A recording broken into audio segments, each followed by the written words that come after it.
Great, welcome. I'm Theodora Scarata with Environmental Health Trust, and thank you so much to everyone who is on for your support of our organization.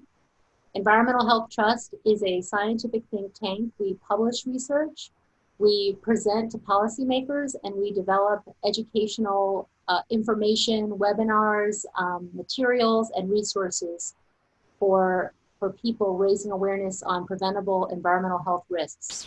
I'm here with Hannah McMahon and Noah Davidson to talk about the story of a family with a small cell in their front yard.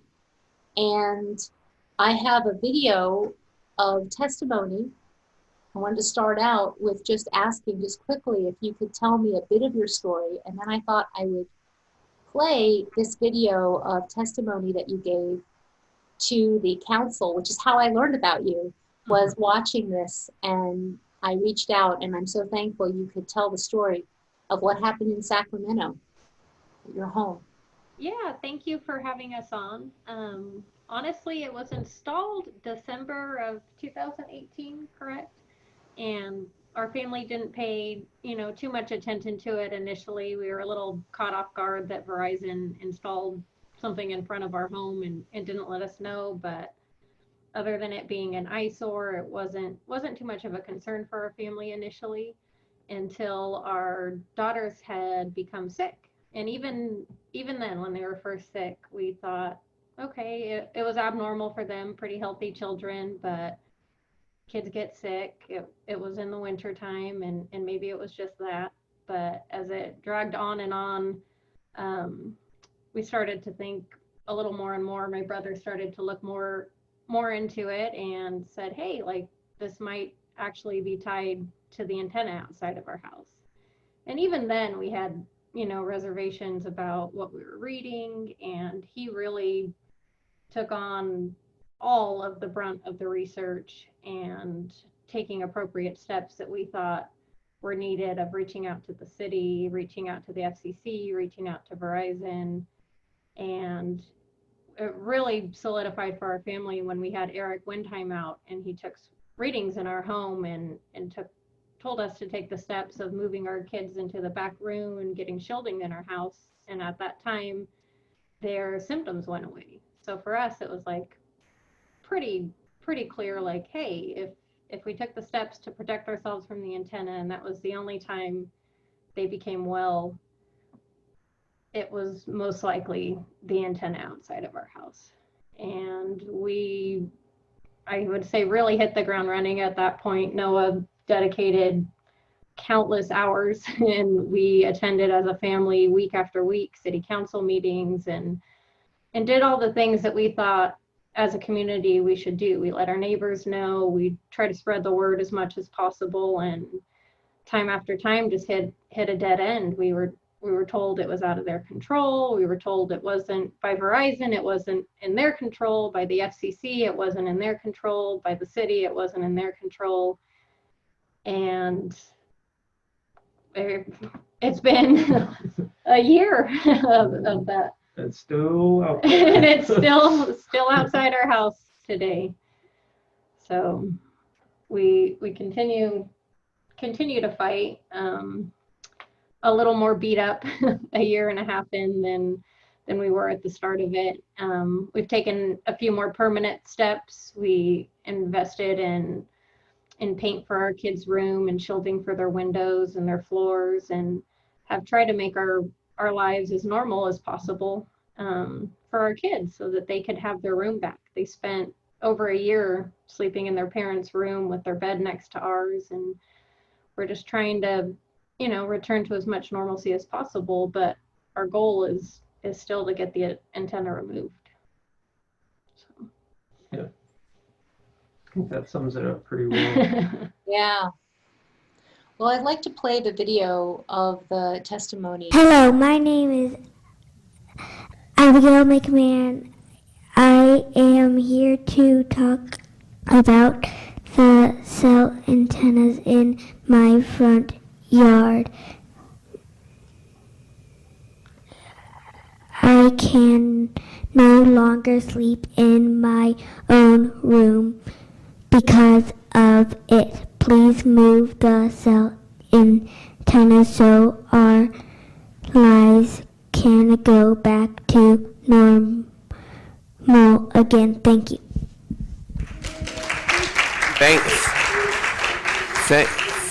Thank you for coming here tonight to talk to your elected representatives. This is your place. You're always welcome to come here and tell us what you think. Our next speaker is Hannah McMahon, then Aaron McMahon. Sorry. It's my little girl, so I'm a little choked up. In late December, Verizon installed a very powerful cell antenna right outside my daughter's window. About a month after the antenna was installed, both my daughters came down with cold and flu-like symptoms. Another month passed and my daughters were still ill. We began to wonder if the recently installed antennas could be affecting their health. My brother Noah, who is a scientist in the family, began researching the safety of cell antennas and the radiation that they emit. He found hundreds of studies and experts warning about the dangers of wireless radiation, including immune system suppression, which I believe my daughters have suffered, and cancer, one of the diseases we all fear the most. He's also found that guidelines designed to protect us from this wireless radiation are based on the outdated assumption that the only biological effect caused by wireless radiation is heating. More recent research, particularly research looking at long-term chronic exposure, like we are being subjected to by this antenna, has disproven this outdated assumption. Every single day, we wonder if we are being harmed by Verizon antennas, if our DNA is being changed, if our children will get cancer because of the antenna. It is a terrible way to live, and it has been inflicted upon us against our will. We have put up metal shielding in our home that helps to reduce our exposure, but it is still very high. About a week after we installed the shielding, and 2 months into their illness, my daughter's symptoms went away. To me, this is just more evidence that we have been harmed by Verizon's antenna.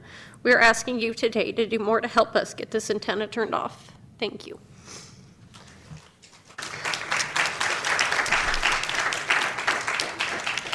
Aaron McMahon. Good evening, Mayor and City Council members. My name is Aaron McMahon. As you all know by now, my family owns a home. I'm coming to speak tonight again about the 5G expansion project in the city of Sacramento, as well as the antenna that was installed in front of my house on light pole.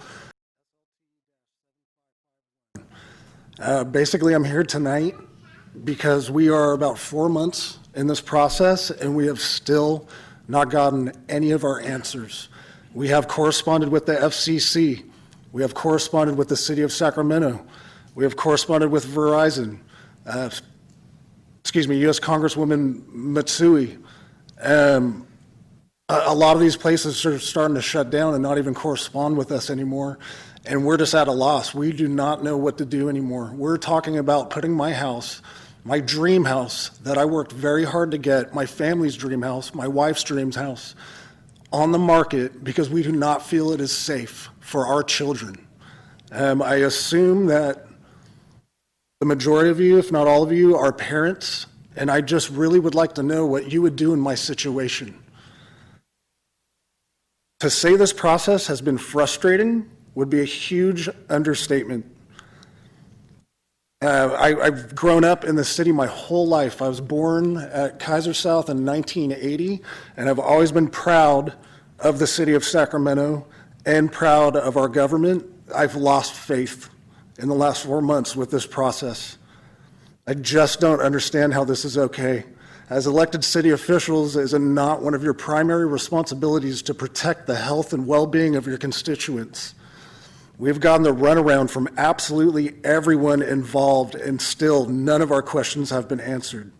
Again, the FCC has stopped corresponding with us. Verizon, their corporate attorney, reached out to us last week and basically told us good luck. Your time is up, but I want to take a moment here. You and your wife are giving very important testimony. I want to ask the city manager and the city attorney, in terms of getting answers to our constituents, what what can we tell them tonight in terms of a timeline, in terms of whether or not how we are looking into these questions and how we might get back to them? Mayor proceeds to say absolutely nothing useful.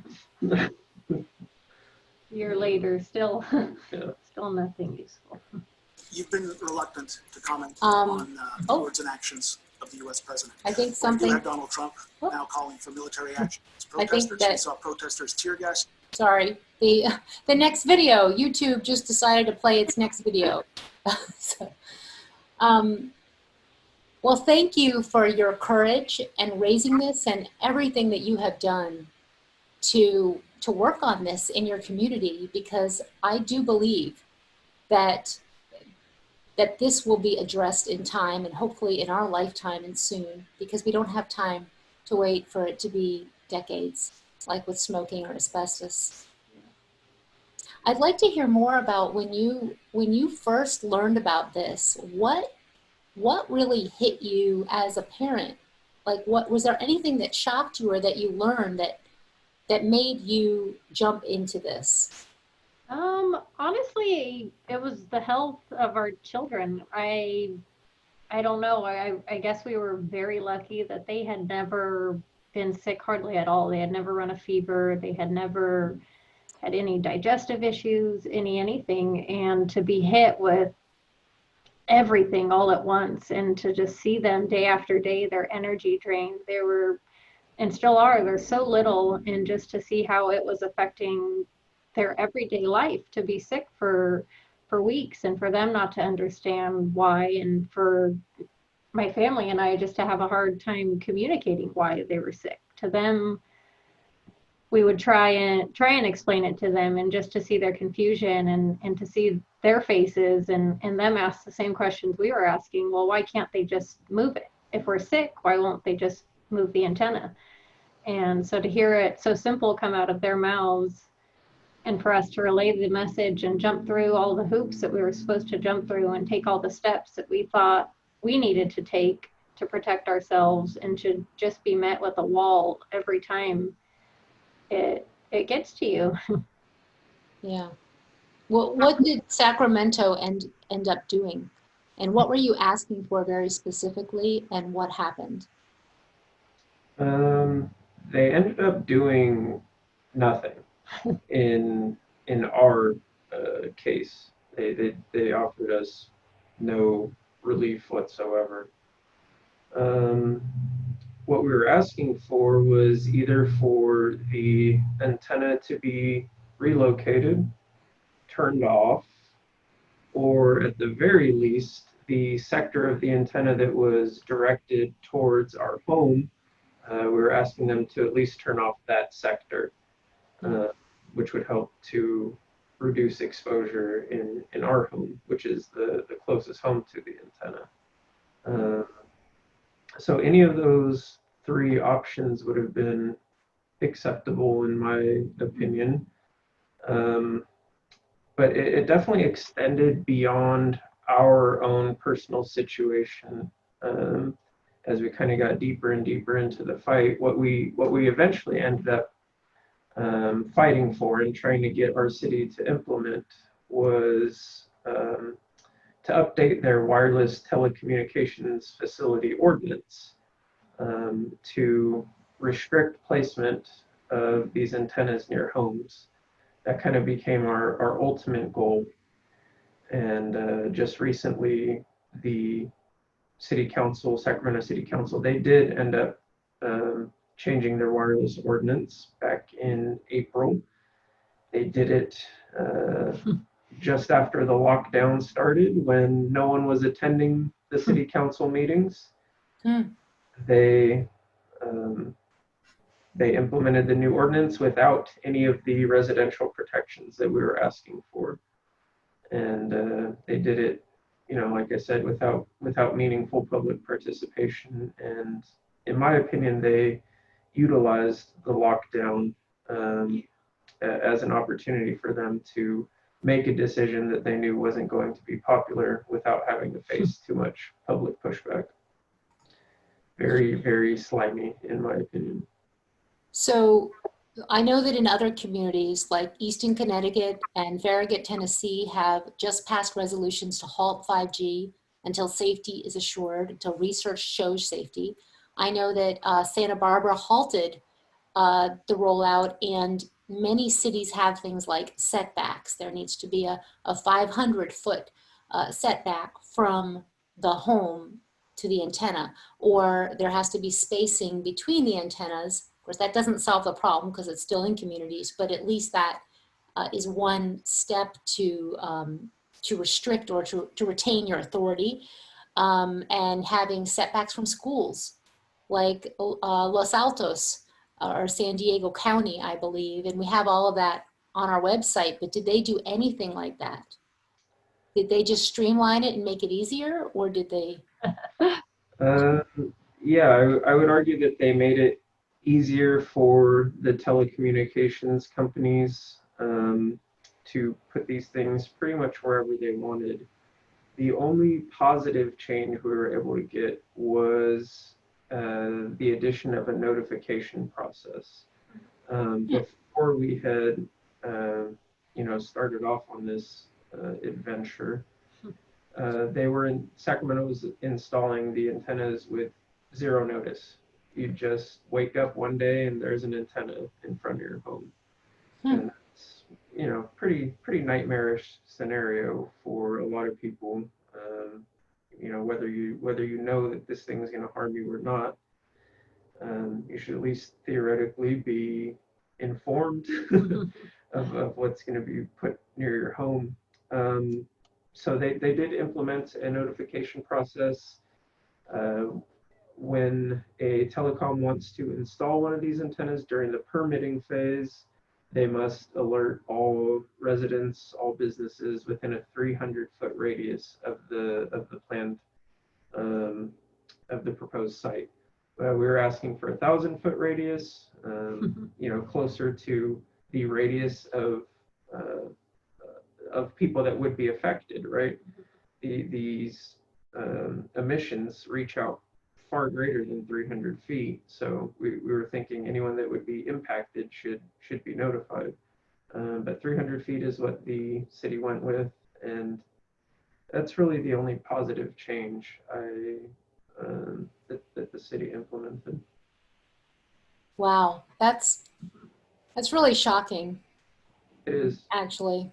It's shocking and it's disheartening. But as you mentioned in Tennessee, um, the struggle as a whole, nationwide, worldwide, I think there is a lot of promise and a lot of good things happening. So don't be discouraged by what happened in Sacramento. Your city still has a chance to get a good outcome. And if you don't have an ordinance or a permitting process or some law and regulations for your local community, then that is really something that people can work on in their community. One of the problems is that some states have these streamlining bills that really restrict what communities can do. I know in California, your state passed it, but then the governor did not sign it. And that was due to the work of people very involved and many groups working hard to raise awareness with the governor about this. And there was protests in front of the House by cities and municipalities, and then people concerned about the radiation, having meetings and more. Yeah, we definitely feel fortunate to be here in California with respect to our cities having more authority over the placement of these antennas. And I think, again, this is going to go to my opinion, the original FCC Telecommunications Act 1996, I think it's pretty clear that local governments are supposed to be who is in charge of these decisions. So I think, and a lot of people think, that the FCC has really overstepped their bounds with some of the recent orders that they've passed and trying to take that local authority away. I think people should be a lot more upset about that, a lot more aware about that, because the FCC is really just they're on a warpath to get these antennas up as many and as fast as they can. They are. Completely They really disregarding are. human health and local authority in the process. That's right. And when I talk to people who are in states that have passed streamlining bills where the state is making it easier for the permitting process, just a lot of fees, all kinds of issues that fast track it. In addition to the FCC, which has done that too, they're in such a situation because they can't do some of the things that other communities are able to do. However, I do not believe hands are tied by anyone. There is so much that people can do and that citizens, residents, and elected officials can do, even in those situations. You can write letters, ask the hard questions, and call for, standards that are based on actual research to demonstrate what a safe level is. Because right now there has been no safe level found in research with adequate testing. The EPA was defunded, and now we have thousands of studies showing harmful effects. So that's one of the things that we're working on, is just, one of our end games is that there be proper and adequate safety, safety standards in this country, but yet we have no federally developed safety standards. Yeah. Yeah, one of the most shocking things throughout the process is the responses that we got from Verizon, from the FCC, from the city, their attempts to assure us that what we were being exposed to is safe. Not one of them, not one of those groups provided us with one study that showed us specifically what we were being exposed to. My sister mentioned Eric Windheim. He measured 460,000 microwatts per square meter in the bedroom. That's only 4.6% of the FCC limit, but the FCC limit is so ridiculously high that there's still a lot of room for harm between 4.6% and 100% of the limit. No study was provided to us showing that chronic exposure to 4.6% of the FCC limit in children or any other age population is safe. They never provided us that the specific conditions we're being subjected to are safe. Really, they didn't provide any studies at all. Yeah. Not a single one. They just told us that the World Health Organization says it's safe, therefore it's safe. The FCC says it's safe, therefore it's safe. The ICNIRP says it's safe, therefore it's safe. And I don't know about you, but I don't like to just blindly put my health in the hands of some group of people that I don't know whether they have my best interest at heart or not. So their attempts to assure us that we were safe were terrible. I think that anyone that goes through the same process that we did will not feel assured by what is the information that is provided to them by those entities. Yeah, when I first started on this, I did contact the FCC and made it through a few levels at one point. I should probably post this letter. And I kept doing exactly that. I'm sure there are many people out there who sort of done the same thing, said, wait, show me the documentation. Like, where does it say that it's safe for kids?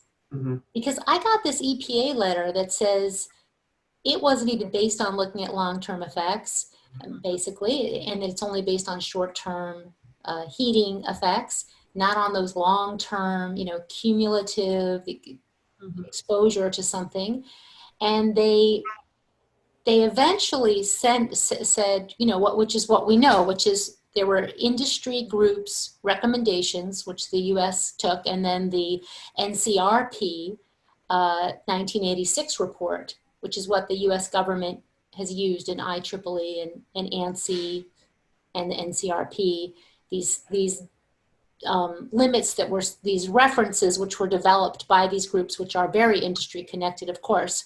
But the NCRP report, they said, well, children's in there. And I said, okay, so I searched children, and there was one study about that used the word mongoloid in dads who were exposed.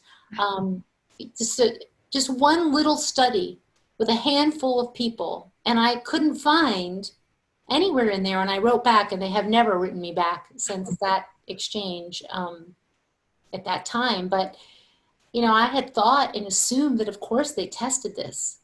Of course, they set a level based on like science looking at humans, animals, cells, and that there surely was no hint of any other kind of harm. But actually, the studies in those standards and in the papers show that they knew there were other effects. But they said that they didn't know what those really meant for human health at the time. And of course, that was back in the 80s and really further, because our 1996 limit is based on, you know, research that goes back to the 80s. They didn't have like more current research on what they put in there. And that was shocking to me.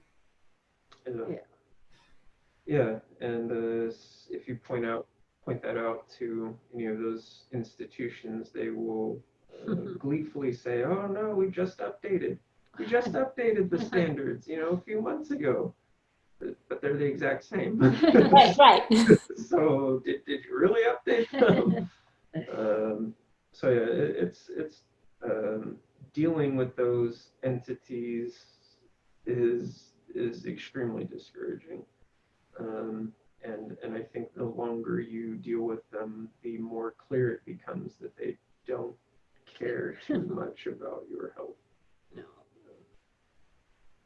I'd like to play a video. I don't know if you've seen the latest 30-second piece from the GSMA, which is an industry group. I'm going to just 30 seconds. I'd like to play it for you.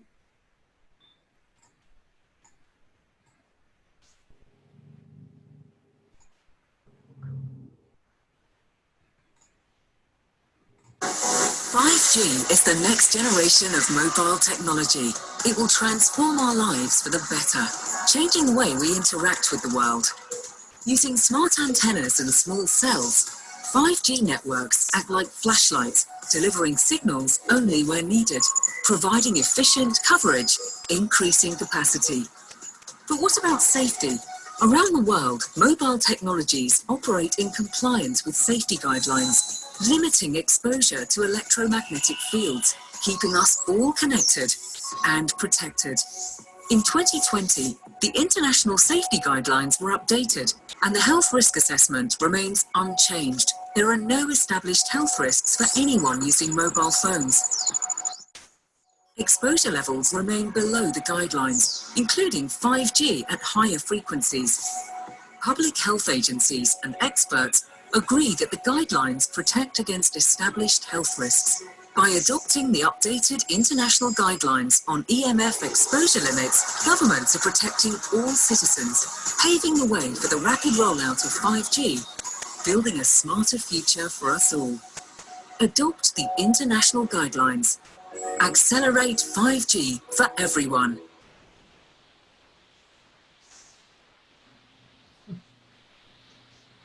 No, I had not seen that yet. And I think if you had virtually zero awareness of the issue, that would sound really great. Make me feel really safe. But if you dig into that at all, I think you know and can see very clearly that that's, I have no other word comes to mind except propaganda. Yeah. What do you think? It caught me off guard. I wasn't expecting that, honestly. You had mentioned the video earlier, but that was even worse than I thought. It looks so reassuring, and it's funny because when we started all of this, it was just such a new topic for everybody, at least in our tight-knit circle. And once everybody started to just do like the littlest bit of research, they were blown away and 100% supportive of our cause. So I just hope that people don't take that video at face value and they just look up a little bit of information on their own. Yeah. I think one particularly sneaky thing about that video, it starts off by saying 5G only delivers the radiation where it's needed. They fail to mention that the millimeter wave antennas are dependent upon lower frequency antennas that are scattered amongst the network. And those lower frequency antennas typically are emitting, at least here in our neighborhood, a lot of them are 360-degree antennas. So they're emitting radiation in all directions all the time. So just that first little segment is extremely misleading. But again, most people are not going to know that. So yeah, Right, that boils my blood. I know. And when there's been measurements, and we have this on our website at ehtrust.org under the section on the science on 5G, if you scroll down, because there's a lot of research there, but about 1/3 of the way down, the studies that have looked at the small cell rollout, where they've done, they've looked at the before and the after, in one, they looked at 2 cities, they found an increase in the overall radio frequency radiation level where there was a dense deployment of small cells. And that would make sense because, of course, they're really densifying 4G, which is the backbone for 5G. And there's no, right now and not in the near future, will there be any devices that are only using those signals that supposedly are only turning on and off and following your phone. And that's a whole other technical issue. I'm not going to go into that, but it's very sneaky. I also hear a lot people say, well, it's very low power. It's so low power, don't worry about it. It's not the same as those big towers when people raise this issue, except that the antennas are closer than they've ever been. Exactly. The amount of power coming out of the antenna is secondary to the amount of exposure. How much of that power, how much of that radiation is your body absorbing? That's really what we should be looking at. Yes, the antennas are slightly lower powered. Some of them are significantly lower powered. But just because they're lower powered does not mean that the exposure is less. I bought a meter pretty early on into this process and took readings from various devices and antennas. And particularly, I wanted to compare exposure from the old macro antennas, compare that to the small cells that were being installed. And exposure is significantly higher, particularly when you are near the height of the antenna. Right. This is a second story. Exactly. This is a 2-story home.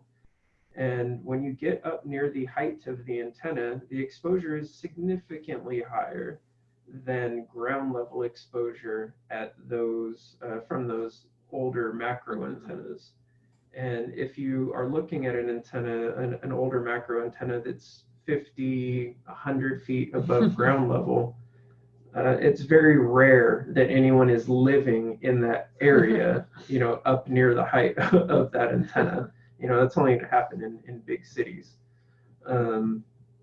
So yes, the power is lower, but the exposure is higher, and it's very easy to verify with either math or an acoustometer, any of the RF meters that are going to measure the frequency coming out of those antennas. Yeah. Right. And we're sent, I think in other webinars I've put this up, but we are continuously sent pictures, people who found us online and they snap pictures from their bedroom window. And there's the antenna right there in between the curtains. Mm-hmm. And they ask, is this a problem? I'm on their website. What do I need to know? Who do I talk to? What do I do? Mm-hmm. More just every week. Yeah. that's certainly depressing to hear, but it's also encouraging in the fact that more people are being more directly impacted by this issue. And I think that is inevitably going to prove helpful in this fight to raise awareness about this issue, to get our government to make meaningful changes that protect the health of humans and the environment as a whole.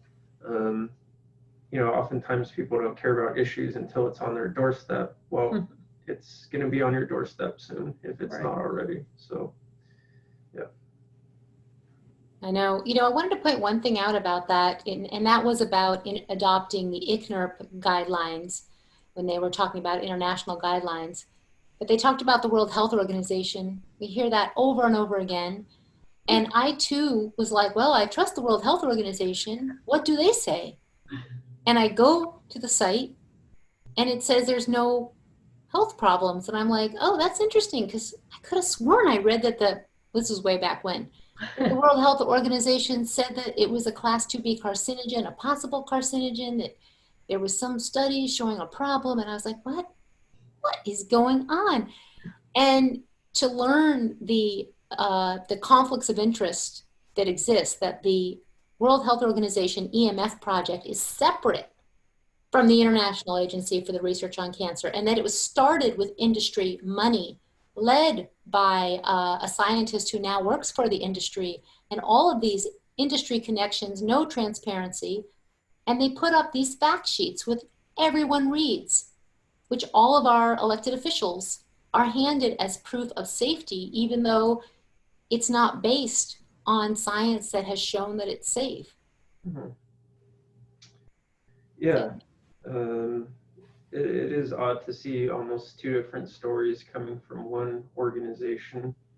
I would also point to the World Health Organization's handling of our recent pandemic to show that even sometimes they get things very, very wrong. Yeah. Well, in this case, there is almost the perfect example of industry influence into authorities that we would respect or think we would respect. And if you read Dr. Hardell's work, there was money funneled through a hospital. I mean, the whole thing reads like it's like a I don't even know what you'd call it, like a horror novel of how this whole situation came to be, where we have limits that are non-protective because of undue industry influence. Yeah.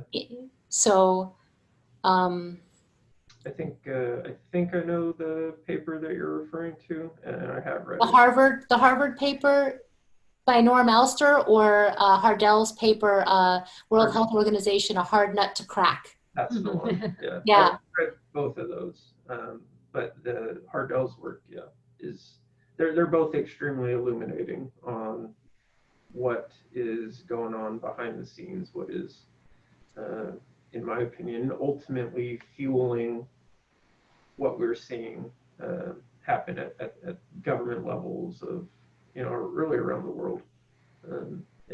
Two very important reads for this issue. Right. Well, there's a few questions here, and I wonder if there's a question: how can we find maps showing where these antennas are installed and what their frequencies are and at what power? And I guess let's start with Sacramento and also talk about how people who are not in Sacramento, I mean, I can answer that too, but how to figure that out, because I know that's really the first question. Yeah, that's the question that I see most often. I think it speaks to, is it going to impact me? That kind of like basic human nature thing. As far as I know, small cells are not required to be registered in the FCC database. So the only reliable way that I have been able to track down exactly where these things are and where they're going to be is to go to your city, their public records department, and request any small cell permits in a given time frame. So I went to our Sacramento Public Records Department, requested all small cell permits going back to 2016 when our city first signed the deal with Verizon, or sorry, 2017. So that's kind of how I tracked it down, and they sent me 5 giant zip files with, you know, hundreds of antennas that were being installed. So that's the only reliable way that I have been able to track down exactly where these small cells are. I know there's a lot of antenna search databases online. Those have not been, at least from my experience, those have not been accurate in pinpointing the small cells. No. Right. With antenna search is useful for the macro towers. Right. I mean, what I've found is that in it, wherever you live, you need to do what you did, which is go to the city or the whoever does the permitting, whoever is the landowner, and get that information. But really, we shouldn't have to do that. And we should be able to contact our elected representatives, which is what happened here actually in Montgomery County, and say, this needs to be transparent. This should be up. We should have a website. If you're doing something that we're giving permits, hey, the community wants to know. It should be easy to understand for like anyone to be able to look at the map, to understand how to work that map. Because believe me, I've looked at some maps where you have to like be like, what does that mean? And, you know, you're trying to figure out just what's near my home, or maybe you're moving and you want to know what's being proposed in a community where you're trying to move to. This should be transparent. Every community should have it up, and and your city council or your municipality should have a place where you know in English and in translated. But what I meant was like in easy to understand. I should put it that way, not in legalese.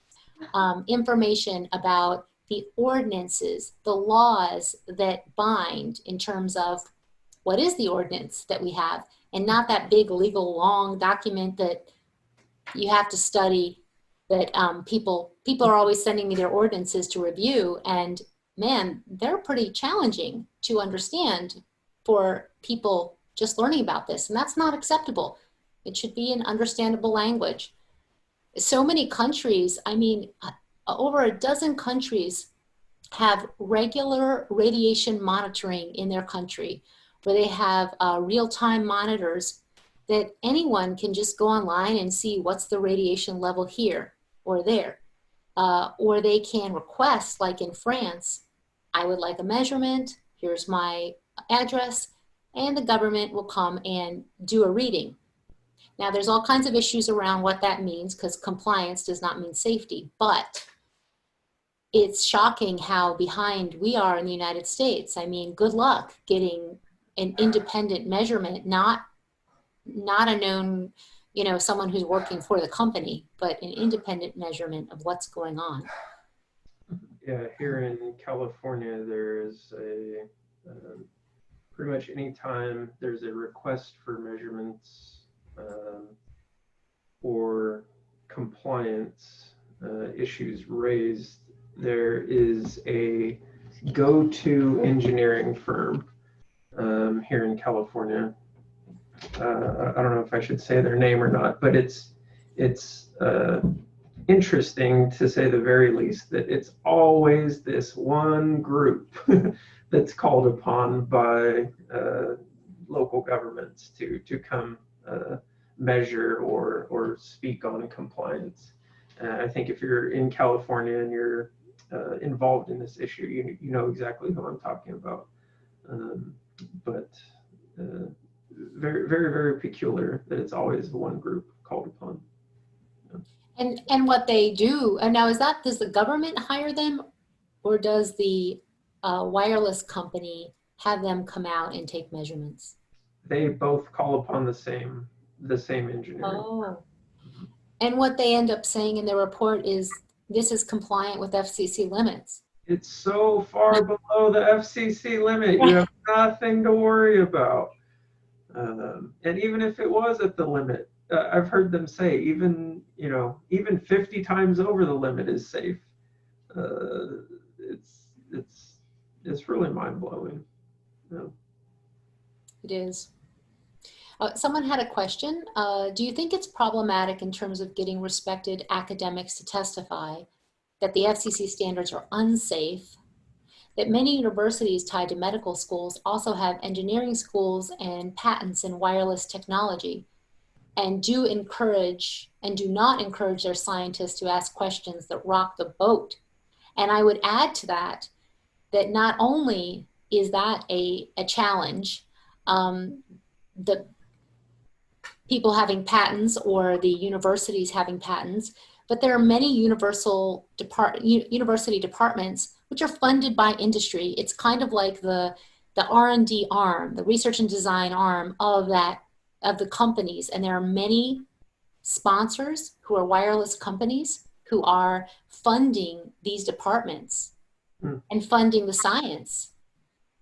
Interesting. Yeah, that's something I'm not really aware of. Not a question I think I'd be able to answer very well.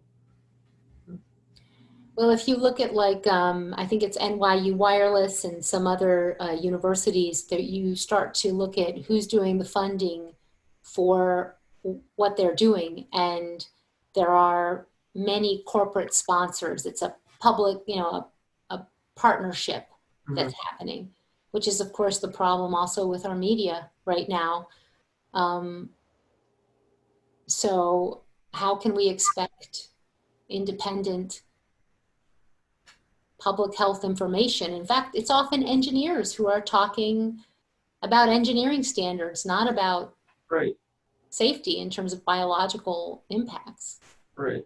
Yeah, that's going back to that engineering firm that I just mentioned. It's odd that the engineers are being looked upon as biological health experts. That's it's not their expertise. Why are we relying on this group to tell us whether or not this is negatively impacting us on a biological, physiological level?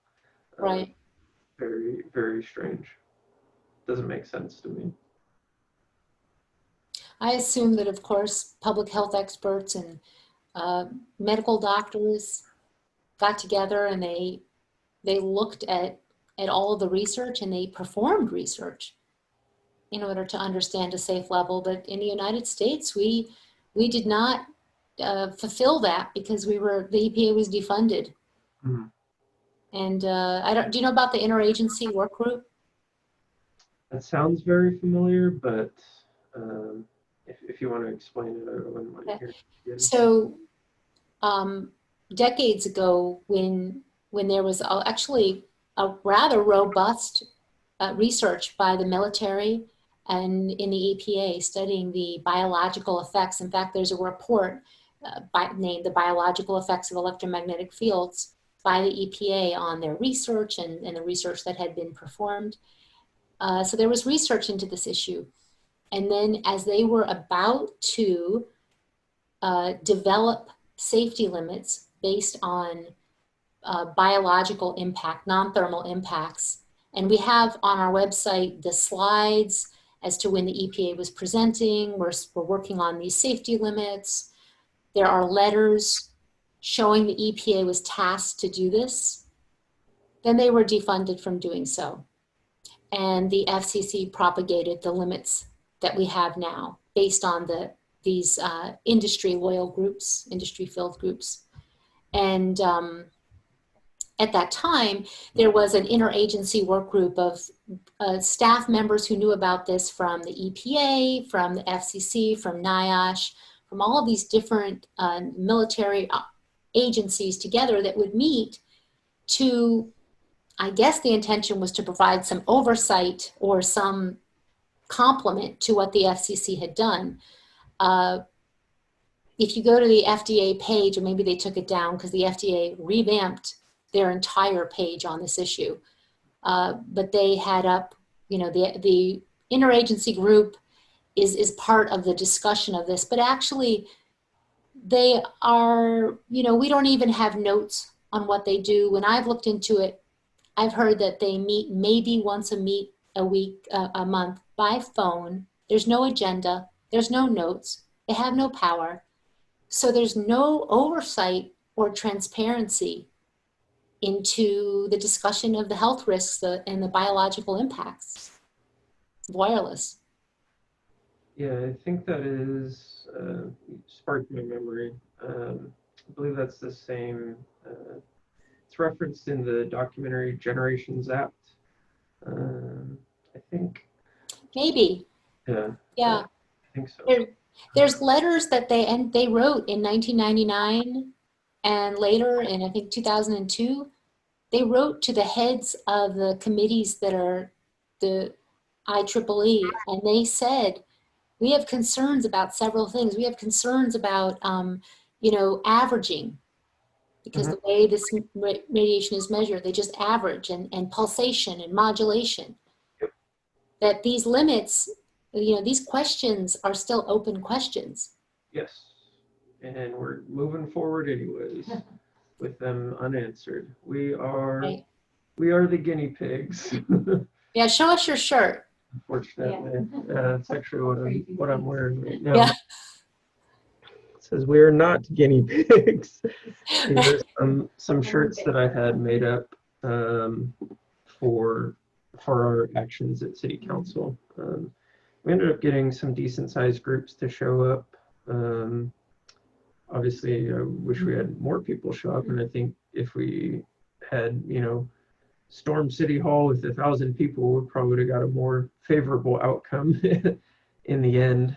So I think people power really does matter to those out there who are trying to affect positive change in their communities.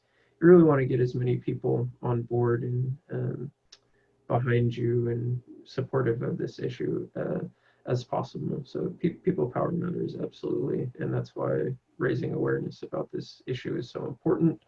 And what I spent a lot of the last year working on was exactly that. Yeah. Hannah, I had a question for you, and then there's some more questions I wanted to ask that are in the chat. But what was it like talking to people who'd never heard about this issue? And how did they respond, and how did you handle it, and how has that gone? Some parts of it were frustrating. There was people that as many studies as you gave them would have the same response, and they would just tell you that it wasn't true, and you could battle with them day in and day out, and they weren't going to change their views. They would welcome 5G in their home every day of the week. But there was a lot of people that actually did take the time and said something similar to what we said at the start, that we didn't really know anything about it. And we took a little time and we researched, and they were moved not only by our story, but by the possibility that it could be a reality for them. It could be in front of their house. It could be affecting their children. And so those stories, it was nice. We made a lot of friends through this process, but we also encountered a lot of people that definitely didn't believe anything we were saying. They watched that 30-second video that you showed earlier, and they were 100% convinced that all wireless devices are safe for forever. No worries. That's really all it takes for some people to believe what they want to believe anyway. Right. If you all of a sudden recognize wireless radiation as a threat, that's going to make a big impact in a lot of people's lives, considering that we are surrounded by it, by a lot of devices. So I think a lot of people don't even want to acknowledge the issue. It's cognitive dissonance. Yep. I didn't want to. When I first learned about this, I was like, wait, no.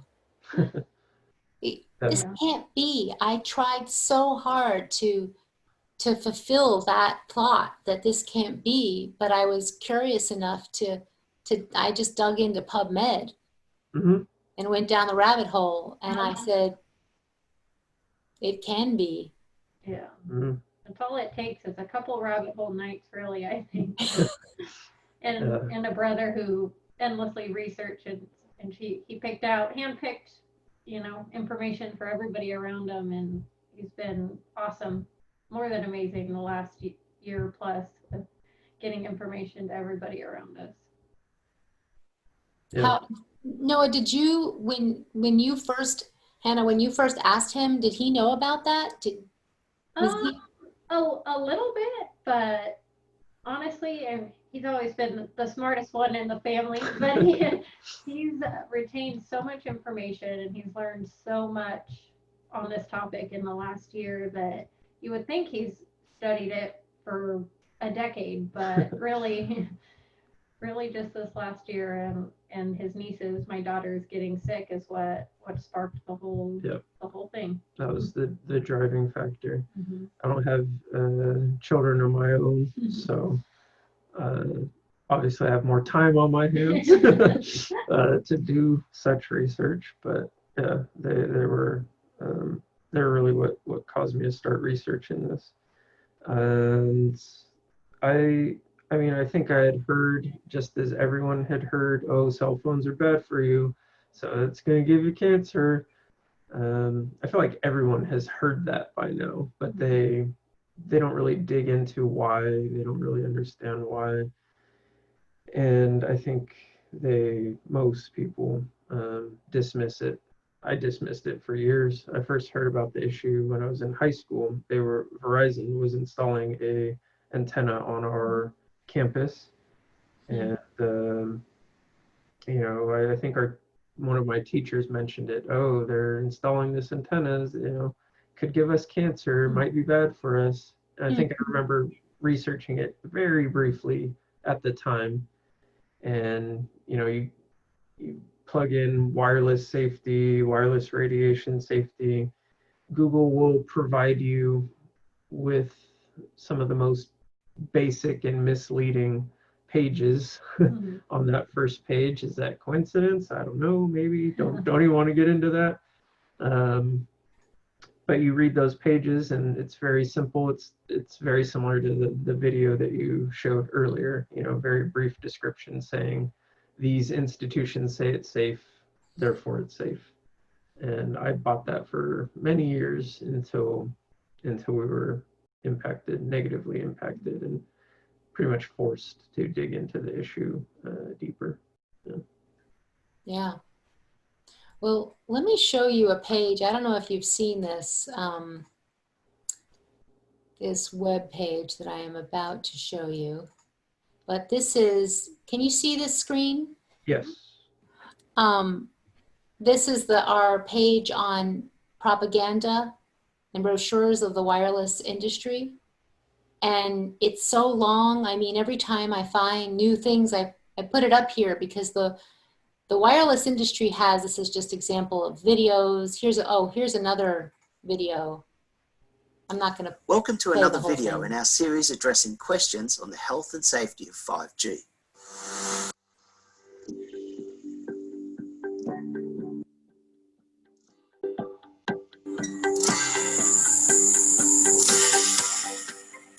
As we've discussed previously, 5G is not fundamentally different from earlier mobile technologies in terms of its use of radio frequency electromagnetic fields.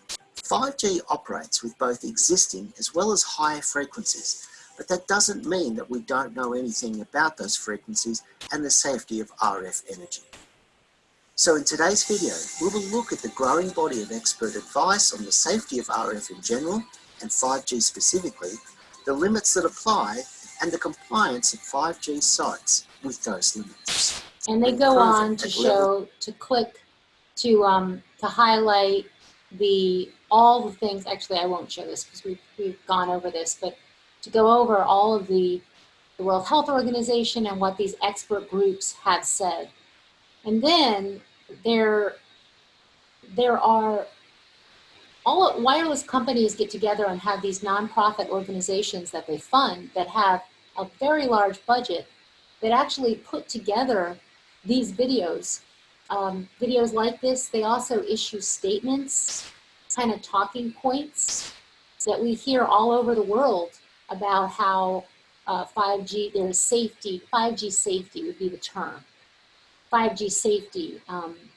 And the word safe is often in there many times. And we have on this page just a lot of examples This one's really interesting. It's a manual from back from the 1990s that talks about what to do. It's kind of like a crib sheet on if things get out of hand. You know, in the event of a major crisis, the working group should be notified by phone. It talks about things they should say and how to respond.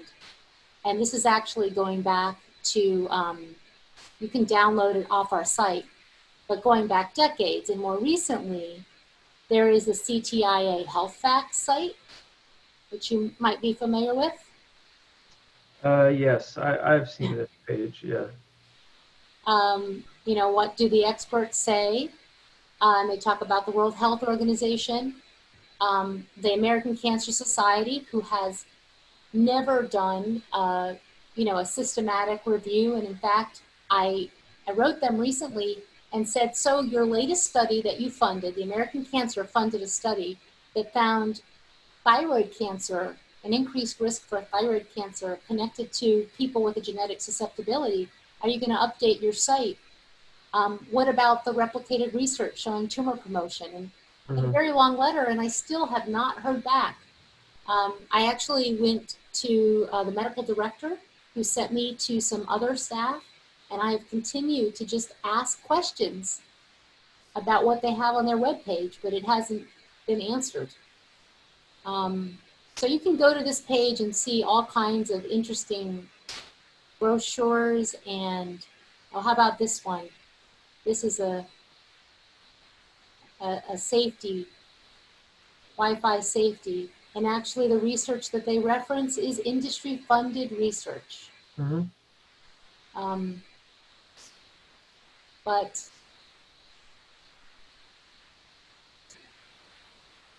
yeah, it's a kind of a bad situation at the moment, I would say, but there are definitely things that give me hope.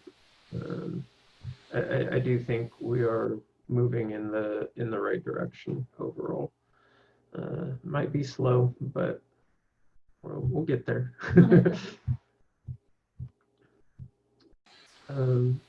Yeah, I have to go back to work shortly. So if there's like a couple more questions you wanna. No, I'm gonna finish up. I don't know if Hannah, if you have anything else. So I have one more question. I was gonna. No, I don't.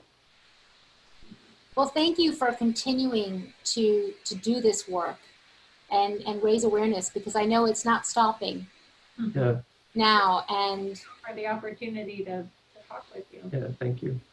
Yeah, thank you so much.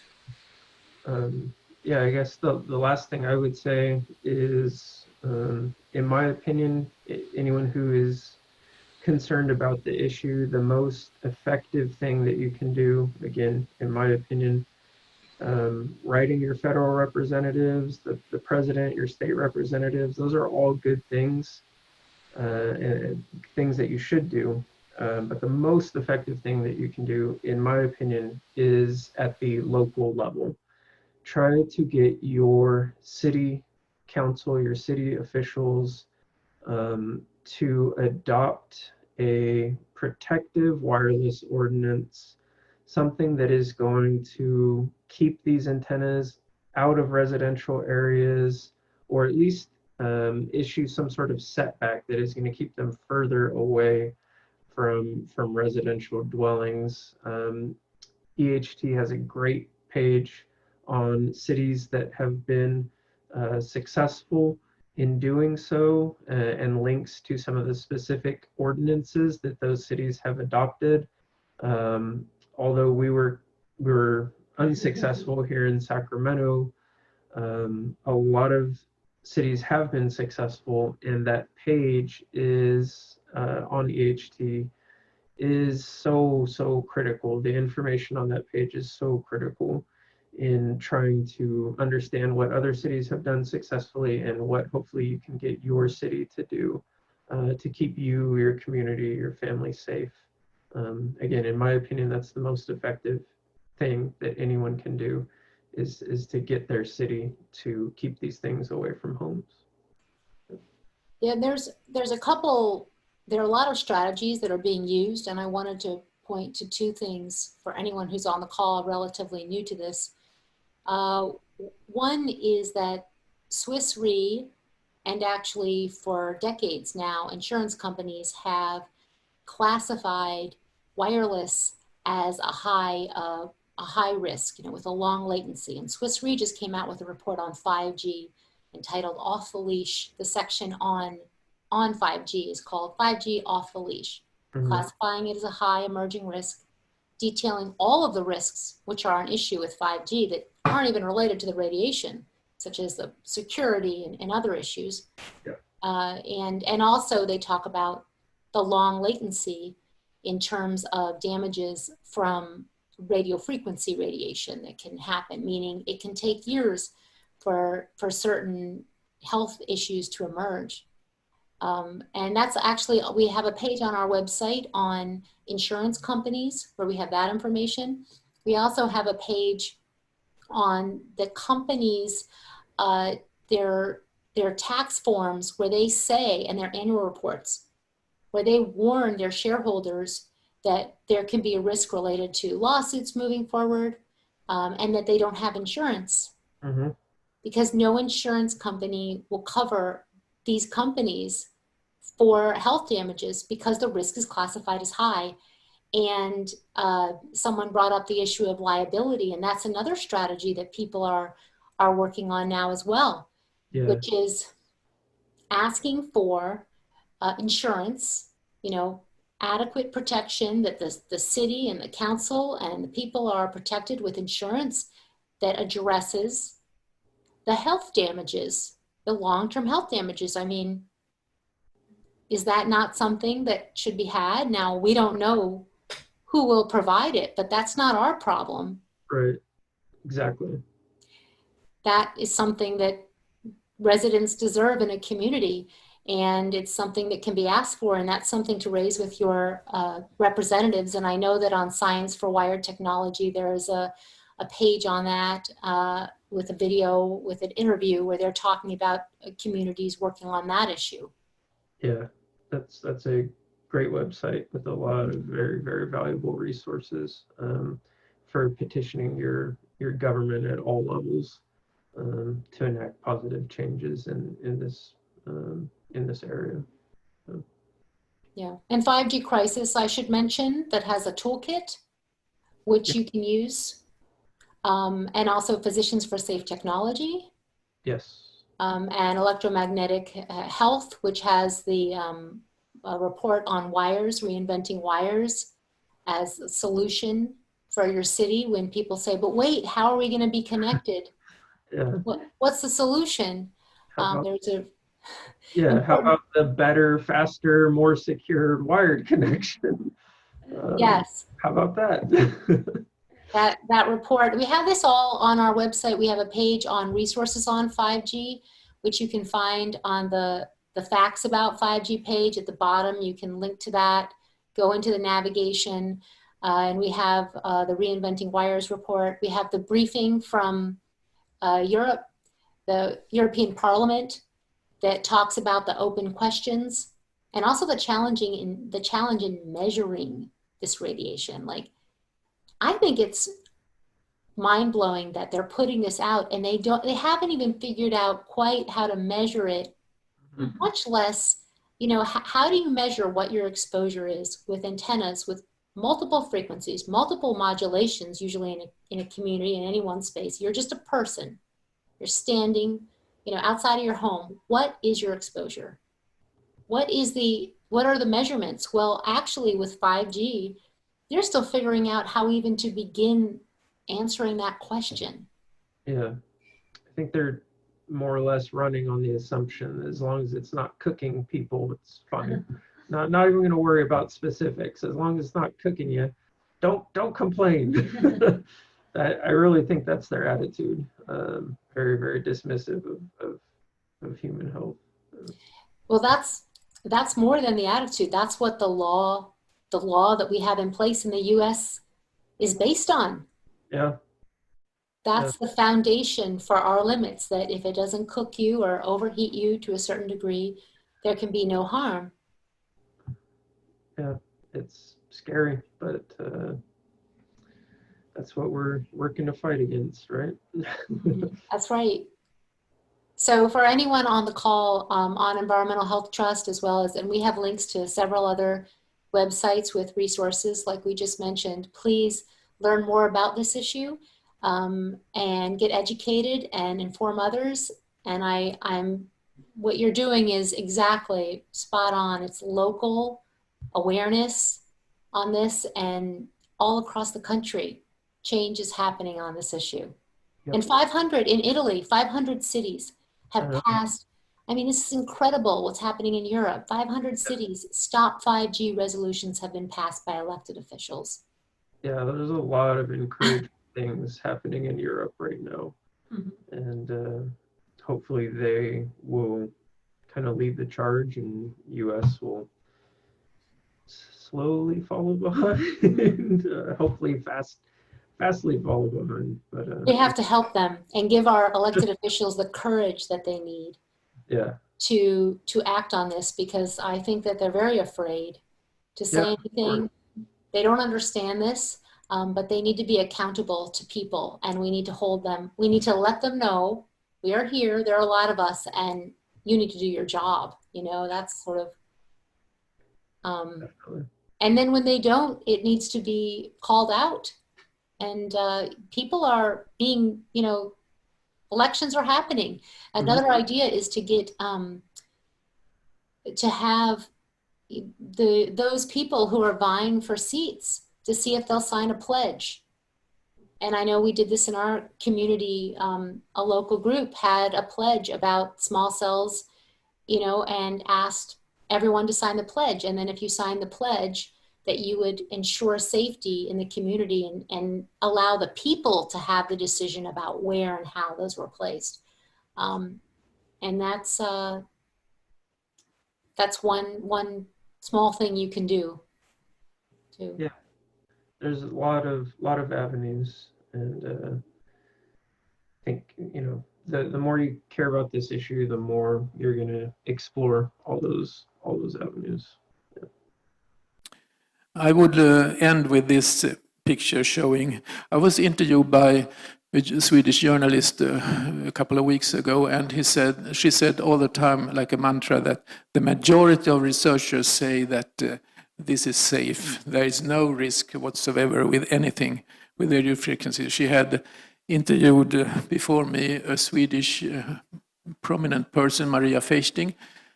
But what you can think of is that this is not the majority. They are quite few. The majority have, for example, signed the EMF Science Appeal, which is almost 250 scientists that have signed it, and all with their own research in this area, like Martin Paul and others. These persons are sitting in different organizations, as you can see here. Within WHO group, expert group, within ICNIRP, without United States AGNIR, without the Swedish Radiation Protection Agency, and with SKINIR.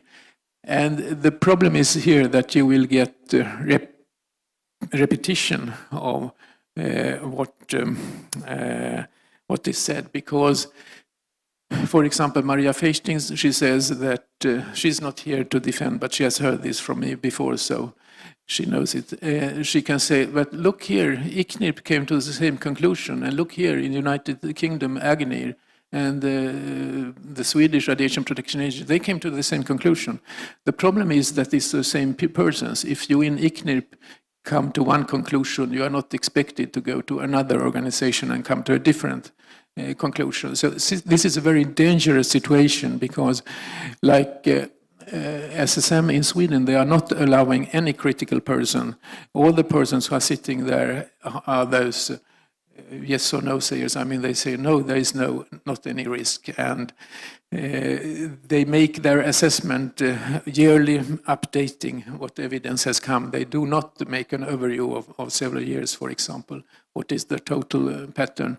For example, when the NTP study came out with the American animal study, Maria Feisting was very quick to go out to media and say, well, yes, look here, the researchers who were doing the microscopic studies of exposed and unexposed animals, they knew what animals were exposed and who was not exposed, so they were biased. And NTP was contacted and said this was not the case. We have good qualification of what we are doing, and this is published.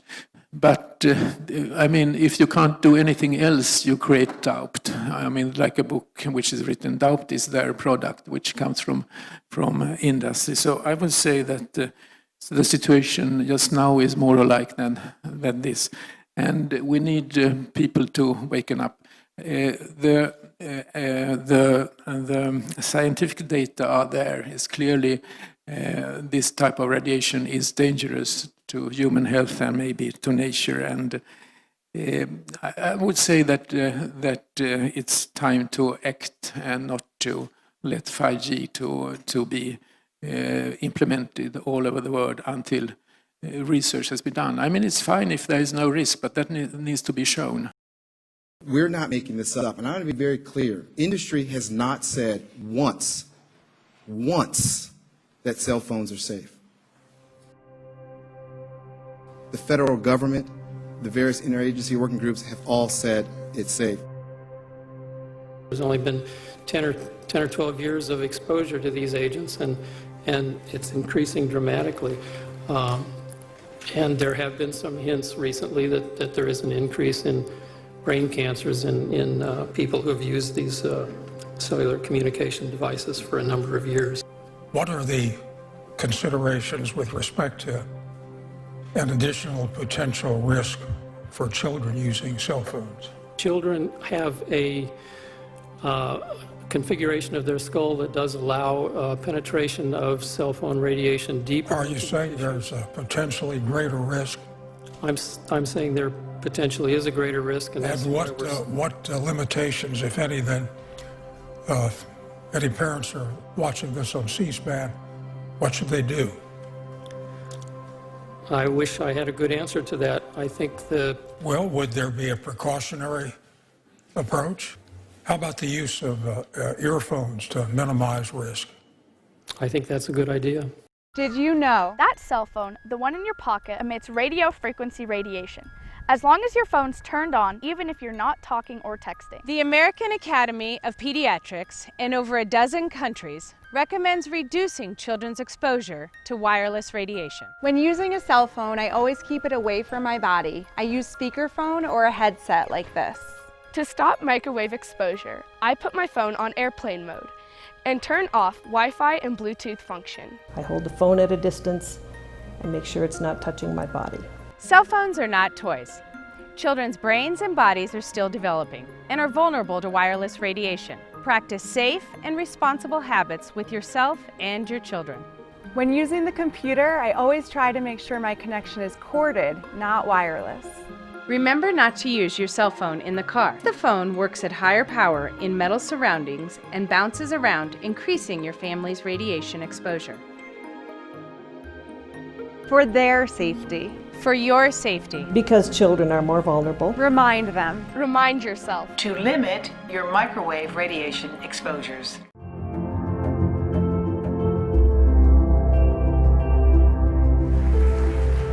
Probably the most important thing I did, I was involved as a young scientist in the committee that actually reviewed the data and recommended that there be no smoking on airplanes. You may be shocked to hear that it was even a question for science at the time, but it was.